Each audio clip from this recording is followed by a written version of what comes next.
आने वाले 2027 में मैंने कहा वीडियो संदेश में कि 2026 में एक अम्बेडकरवादी तमिलनाडु में शासक बन गया, 2027 में एक अम्बेडकरवादी शासक बनेगा उत्तर प्रदेश में और 2028 में एक शासक बनेगा मध्य प्रदेश में। देखते जाओ। पूर्व गृह मंत्री हैं जिन्होंने भय का माहौल बना रखा है, भय का, डर का, आतंक का, मनुवाद का सबसे बड़ा चेहरा बन के जो नरोत्तम मिश्रा पूर्व गृह मंत्री खड़े हैं, उनके सामने संविधानवादी चुनाव लड़ेंगे और उनको हराएंगे। उसका आह्वान करने के लिए आज सभी किसानों को बुलाया था और आप देख रहे हो बड़ी संख्या में पूरे ग्रामीण क्षेत्र के किसान पहुंचे। मैं माला नहीं पहनूंगा ग्वालियर हाई कोर्ट में, और चूंकि बाबा साहब की स्टेच्यू नहीं लगने दे रहे हैं ये मध्य प्रदेश की सरकार, तो आज से मैं ये ब्लैक गमछा ही डालूंगा तब तक जब तक बाबा साहब की स्टेच्यू नहीं लगा देते। जनता के प्यार की बात तो हम दो तरह के बच्चे होते हैं विशाल भाई, और जिन बड़े नेता की आप बात कर रहे हो, हम लोगों के ही सहयोग से पिछली बार 7,000 वोट से उनको हराया था।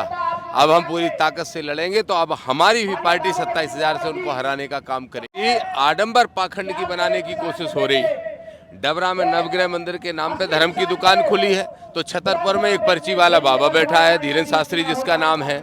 ऐसे लोगों को सबक सिखाते हुए इस धरती को बाबा साहब अम्बेडकर की और संविधानवादी धरती बनाने का काम कर रहा है। हमारी मेहनत का फल बस यही है।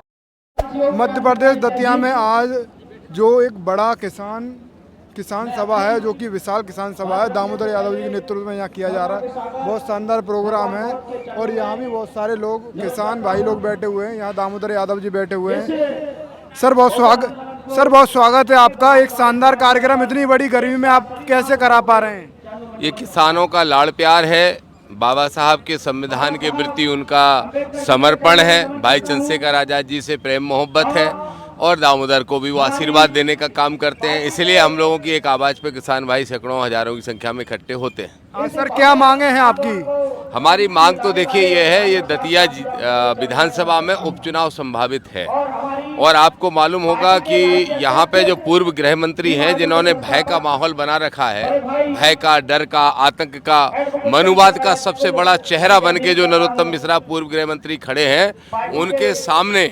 संविधानवादी चुनाव लड़ेंगे और उनको हराएंगे। उसका आह्वान करने के लिए आज सभी किसानों को बुलाया था और आप देख रहे हो बड़ी संख्या में पूरे ग्रामीण क्षेत्र के किसान पहुंचे। ये जो गमछा है आपका बड़ा ब्लैक लग रहा है, मतलब ब्लू से ब्लैक, क्या है? आज मैंने नई शुरुआत कर ली है। आपके सवाल पूछे, नई शुरुआत करते हैं। जैसे मैंने संकल्प लिया है कि जब तक बाबा साहब की स्टेच्यू नहीं लगेगी तब तक मैं माला नहीं पहनूंगा ग्वालियर हाई कोर्ट में, और चूंकि बाबा साहब की स्टेच्यू नहीं लगने दे रहे हैं ये मध्य प्रदेश की सरकार, तो आज से मैं ये ब्लैक गमछा ही डालूंगा तब तक जब तक बाबा साहब की स्टेच्यू नहीं लगा देते। इसके पीछे का क्या कारण? ये विरोध प्रदर्शन है। अच्छा। ये हमेशा चलता रहेगा। सरकार को एहसास कराना है कि तुम अगर संविधान को कुचलने के लिए तैयार हो तो हम संविधान को बचाने के लिए तैयार हैं, और तुम्हारी संविधान विरोधी नीयत और सोच के खिलाफ ये काला गमछा हमने पहना है और पहने रहेंगे। देखिए, आप हर बार नई शुरुआत करते हैं, कभी मंडल अपने नाम के पीछे लगा लेते हैं, आज ब्लैक पूरे, मतलब जब तक स्टैचू नहीं लगी तब तक विरोध प्रदर्शन आप इसके माध्यम से करते रहेंगे। और ये जो आपके लिए प्यार दतिया में, और एक बीजेपी के बड़े नेता हैं, उनके सामने आप कैसे टिके हुए हैं? देखिए, मंडल नाम तो हमारे नेता चंद्रशेखर आजाद जी ने मुझे दिया, लाड़ से, प्यार से, सम्मान से, कुछ भी आप कह सकते हो। तो जब हमारे राष्ट्रीय अध्यक्ष ने नाम दिया तो हमने लिखना शुरू कर दिया। रही जनता के प्यार की बात, तो हम दो तरह के बच्चे होते हैं विशाल भाई।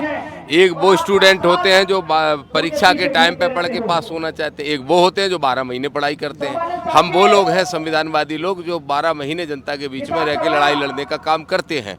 और जिन बड़े नेता की आप बात कर रहे हो, हम लोगों के ही सहयोग से पिछली बार 7,000 वोट से उनको हराया था। अब हम पूरी ताकत से लड़ेंगे, तो अब हमारी भी पार्टी 27,000 से उनको हराने का काम करेगी, ये पूरा विश्वास है। मध्य प्रदेश में आप जो हर तरीके से लगे हुए हैं, ये संघर्ष का फल क्या देख रहे हैं आप? इस संघर्ष का फल ये होगा कि मध्य प्रदेश की धरती जहां बाबा साहब अम्बेडकर ने जन्म लिया, ये धरती आडंबर पाखंड की बनाने की कोशिश हो रही है। डबरा में नवग्रह मंदिर के नाम पे धर्म की दुकान खुली है, तो छतरपुर में एक पर्ची वाला बाबा बैठा है, धीरेन्द्र शास्त्री जिसका नाम है। ऐसे लोगों को सबक सिखाते हुए इस धरती को बाबा साहब अम्बेडकर की और संविधानवादी धरती बनाने का काम कर रहा है। हमारी मेहनत का फल बस यही है। हमारी टीवी के जो विजय थलापति हैं, आप उनको बधाई देते हैं, और उम्मीद ये करते हैं कि 27 में, जैसे कि उन्होंने 2 साल में सरकार बना ली, तो आप कैसे? और जब थालापति विजय 2 साल में सरकार बना सकते हैं तो हमारे पास तो 2.5 साल है। हमारे पास केंद्रीय प्रभारी आदरणीय तोमर साहब जैसे मार्गदर्शक हैं, हमारे पास ऊर्जावान प्रदेश अध्यक्ष सत्येंद्र विद्रोही जी जैसे, अनिल गुर्जर जैसे, ऐसा नेतृत्व तो हमारे पास है। हम निश्चित रूप से यहाँ पे 230 में से हो सकता है 150 सीटें भी लाने का काम हम लोग करें। 2.5 साल है, मेहनत कर रहे हैं। विजय थालापति को रोकने के लिए जो मतलब दुर्विरोधी लोग हैं वो एक होने के लिए तैयार थे। वो तो संविधानवादियों को रोकने के लिए हमेशा मनुवादी एक होते रहते हैं। बाबा साहब का विरोध हुआ, मान्यवर कांशीराम साहब का हुआ, ललित सिंह यादव जी का हुआ, पेरियर साहब का हुआ, भाई चंद्रशेखर आजाद जी का होता है, दामोदर यादव का होता है, विजय थालापति का होगा, सबका होगा। लेकिन अंततः जीत तो बहुजनों की होगी। 100 में से 90 हम हैं तो वोट भी 90 हमारे गिरेंगे, तो 90 हक अधिकार भी हमारे मिलेंगे। अच्छा देखिए, आप मतलब दामोदर यादव मंडल लगाते हैं और उत्तर प्रदेश से लक्ष्मण यादव वो कहते हैं कि अखिलेश यादव ही संघर्ष कर रहे हैं। नहीं, मैं तो ये मानता हूँ कि उत्तर प्रदेश की सड़कों पे सबसे ज़्यादा संघर्ष अगर कोई कर रहा है तो भाई चंद्रशेखर आजाद जी के सिपाही कर रहे हैं, ये मेरा मानना है। वो लक्ष्मण की सोच होगी, क्यों लक्ष्मण ने कहा वो लक्ष्मण से पूछना चाहिए, छोटे भाई जैसे ही हमारे। लेकिन उनसे जरूर ये सवाल पूछा जाना चाहिए कि जो चश्मा है वो उनको बदलना चाहिए। जिस चश्मे में आपको नीला झंडा दिखाई नहीं दे रहा है अगर उत्तर प्रदेश की सड़कों पे, तो वो अपना चश्मा बदले। आने वाले चुनाव को लेकर आप क्या देख पा रहे हैं? आने वाले 2027 में मैंने कहा वीडियो संदेश में कि 2026 में एक अम्बेडकरवादी तमिलनाडु में शासक बन गया, 2027 में एक अम्बेडकरवादी शासक बनेगा उत्तर प्रदेश में, और 2028 में एक शासक बनेगा मध्य प्रदेश में। देखते जाओ आप। और एक नहीं बनेगा, इनके साथ करोड़ों हैं, तो हम करोड़ों बनेंगे। आपका चाहे कितना भी बड़ा प्यार भरा बयान सही, उसे विवादित बता दिया जाता है। अब वो क्या है, कुछ मनुवादियों को मिर्ची लगती है सच्चाई सुनने में, सच्चाई सुनने में मिर्ची लगती है। तुम जब कहते हो हम तुम्हारे अम्बेडकर को नहीं जानते, तो फिर हम पूछ लेते हैं तुम्हारे परशुराम को हम नहीं जानते, तो इसमें क्या विवाद है? जैसे को तैसा। देखिए, बहुत बड़ी बात बोली है। और यहाँ दामोदर यादव जी थे, उन्होंने एक सभा करी। प्रदेश अध्यक्ष जो बैठे हुए हैं आजाद समाज पार्टी के, और भी बहुत सारे पदाधिकारी हैं, हमने उनसे बात करी।